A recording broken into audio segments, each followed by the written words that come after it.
Welcome, gentlemen of the press, to this press conference. It's on the presidential intervention to address key concerns of manufacturers and other stakeholders regarding some recent tax changes. You'll recall that in the twilight of the last administration, there were certain regulations and executive orders that were signed in relation to tax imposition on certain categories of goods and services and all related matters. However,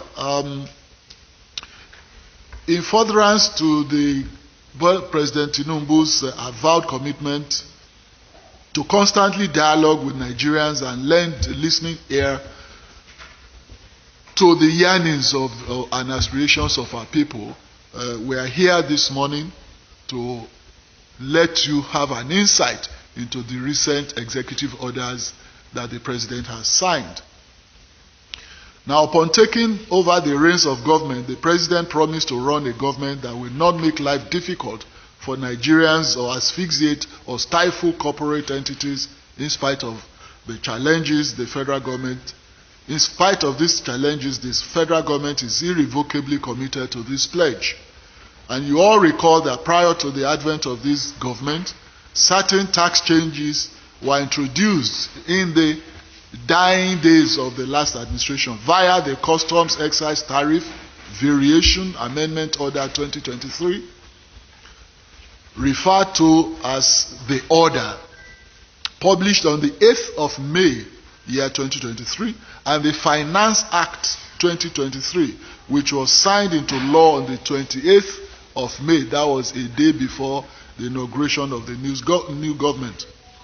Among others, the order introduced new excise duties on single-use plastics, that's SUPs, higher excise duties on some locally manufactured products, including alcoholic beverages and tobacco products, and green tax by way of import tax adjustment on certain categories of imported vehicles.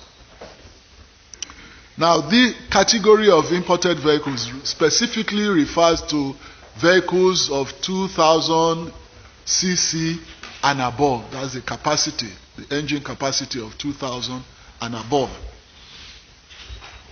The Tinubu administration has since noticed that some of the tax policies are being implemented retroactively with their commencement dates, in some instances predating the official publication of the relevant legal instruments backing the policies.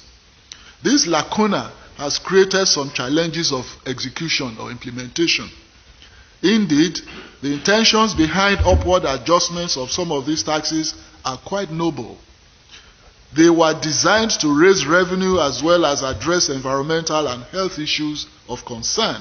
However, they have generated some significant challenges for and elicited serious complaints amongst key stakeholders as well as in the business community. Let's mention some of the problems we have identified with the aforementioned tax changes. A document known as capacity and above, which the tax was imposed upon, has now been suspended.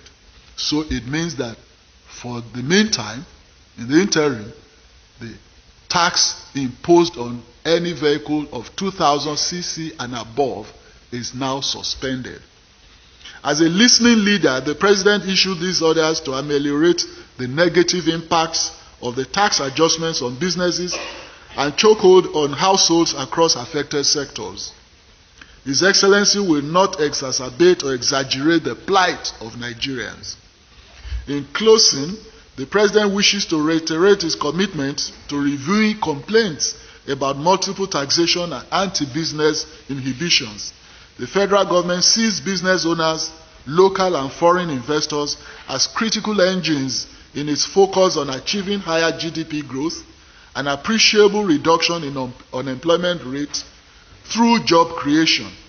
The government will therefore continue to give requisite stimulus by way of friendly policies to allow businesses to flourish in the country.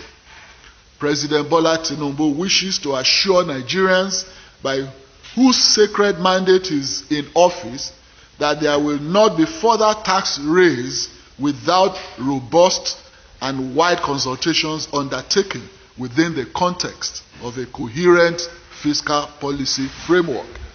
Thank you, gentlemen. So we are ready to take questions. I have with me on the table